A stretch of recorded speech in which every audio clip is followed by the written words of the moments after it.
صل وسلم وبارك على نبينا وحبيبنا محمد وعلى آله وصحبه أجمعين. أما بعد، فهذه ليلة الجمعة، ليلة عظيمة مباركة يسن فيها الإكثار من الصلاة على سيدي ومولاي رسول الله وعلى آله وصحبه ومن والاه من كل عمل صالح. This night of Jumu'ah, it's a blessed night. There's a lot of barakah in this night. The sunnah is to increase your salah upon the Prophet عليه الصلاة والسلام in every good deed.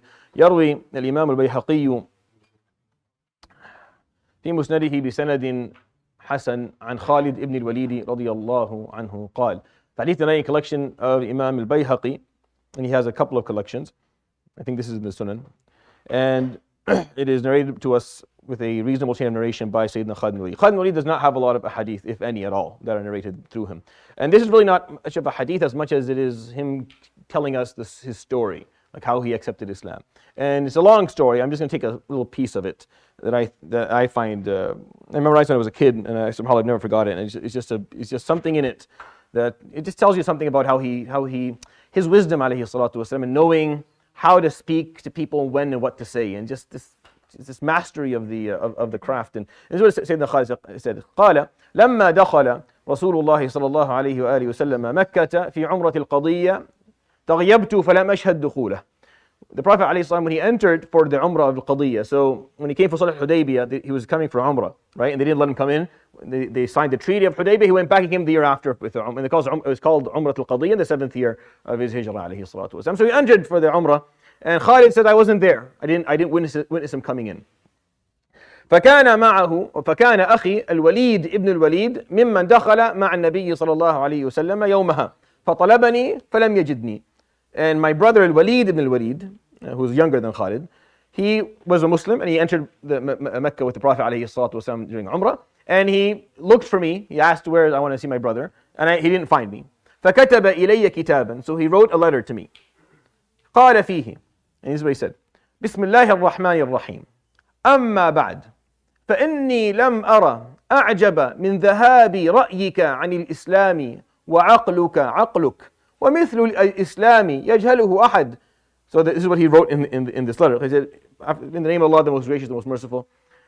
Amma ba'd, I've never seen anything that is weirder to me in my life than how your mind has not found Islam yet. This is the weirdest thing to me. وعقلك عقلك, and your intellect is your intellect. I mean, I've known you, you're the smartest person I know, and you have not found Islam yet. This is the weirdest thing to me. I've never seen anything like it in my life. You're too smart not to see this. And the likes of Islam is not going to be missed by anyone who has intellect. This is what his brother is saying.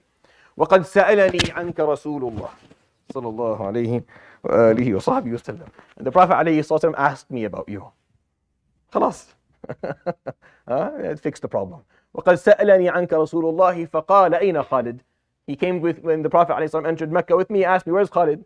فقلت يأتي الله به. So I answered him, I said, Allah will bring him. فقال ما مثله يجهل الإسلام. Someone like him cannot miss Islam. ولو أنه جعل نكايته وجده المسلمين على المشركين لكان خيرا له ولقدمناه على غيره. And if he put all the effort that he has, all of his wit and all of his abilities on the side of the Muslims against their enemies, it would have been better for him. And had he come to us, if he was to come to me, I will give him status. لقدمناه على غيره. فقال, and that's the quote of the Prophet عليه الصلاة والسلام. So he continues to his brother. فقال فاستدرك يا أخي ما قد فاتك ولقد فاتتك مواطن صالحة. You need to make up for the time that you've missed, my brother, and you have missed some important moments. You've missed important things. قال فلما جاء, this is Khalid speaking now, that's the end of the letter. قال فلما جاءني كتابه نشط وزادت رغبتي للخروج إلى الإسلام. ونشط للخروج وزادت رغبتي في الإسلام. When I received the letter, it gave me this energy to get up and go to Medina, and it gave me this willingness to accept Islam. And the story obviously continues, and Khalid would meet Amr and others, and they would go to Medina to accept Islam. But this is how Khalid explains the beginning of it. It was the Prophet ﷺ asking about him. Where is Fulan? He's too, says something nice about him. Now, through a word, through a compliment in the midst of a life that probably is filled with a lot of back and forth and a lot of contradictions and failures and sorrows and fears and pains, he got here a nice word from someone who had status. And it fell in his heart. And it opened a door that had been closed for Sayyidina Khalid for a long time. Sayyidina Khalid bin Walid, he accepted late. He came in late. He came in late. It was like the 8th year of Hijrah. Only 3 years with the Prophet ﷺ as a Muslim. Right? He came in late. He missed so much. The door was closed for him. The door wasn't open. And the Prophet ﷺ never lost hope in him. He always hoped that one day the door will open. Well, the door doesn't open by itself. Allah subhanahu wa ta'ala uses tools to open these doors for people. Allah subhanahu wa ta'ala, when He opens doors for people, He doesn't, doors don't just fling open. He uses tools, He uses people to open doors for people. So be someone who Allah subhanahu wa ta'ala opens the door for someone else by or through.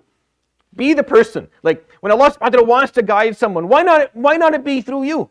Why not? Why does it have to be through someone else? Why can't it be through you? If Allah subhanahu wa ta'ala is going to grant benefits, why not through you? He's going to grant this person benefit. It's just a matter of which medium. Which medium is it going to be? Be the medium, ya akhi. You get the ajr for it. It's better than doing nothing. It's better than sitting around with nothing to do. Be the medium. Present yourself. Allah subhanahu wa ta'ala, if He wants to, Allah will guide whomever He wants. And will misguide whoever He wants. Just be the medium of guidance. The Prophet ﷺ didn't let anything personal come between him and Khalid. And there was so many reasons for him to allow something like that to happen. But he didn't. He kept the door and he said something. He left him. He didn't have to. He didn't have to say anything nice about Khalid. Islam does not need anyone. Islam has never needed anyone. But the Prophet ﷺ, it's not about Islam needing him. It's about him needing Islam. It's about Khalid bin Walid needing Islam. And the Prophet ﷺ having within his toolkit the ability to maybe nudge him forward. Encourage him to come to Allah subhanahu wa ta'ala. So he did. He said something nice. Imagine if he didn't. Now imagine Islamic history if he didn't. Imagine if the Prophet ﷺ that day didn't say Aina Khalid. Where is he? Why is he not here? Someone like him should not be unknown to Islam, or someone like him should not miss Islam.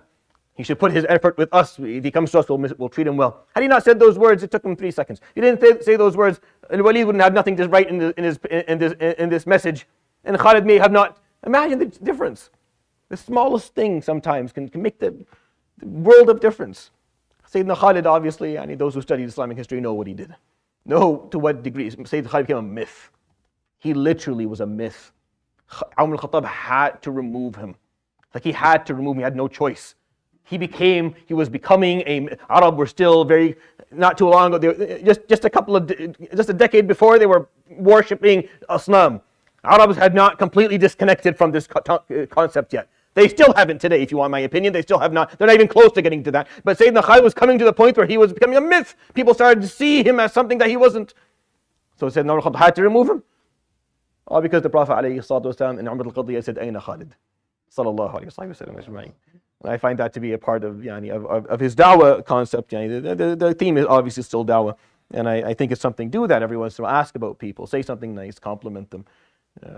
Offer them something. You'll find that opens their heart, opens a door that's maybe closed for them. And they'll come to Allah subhanahu wa ta'ala. You get the ajr of them coming to Allah subhanahu wa ta'ala.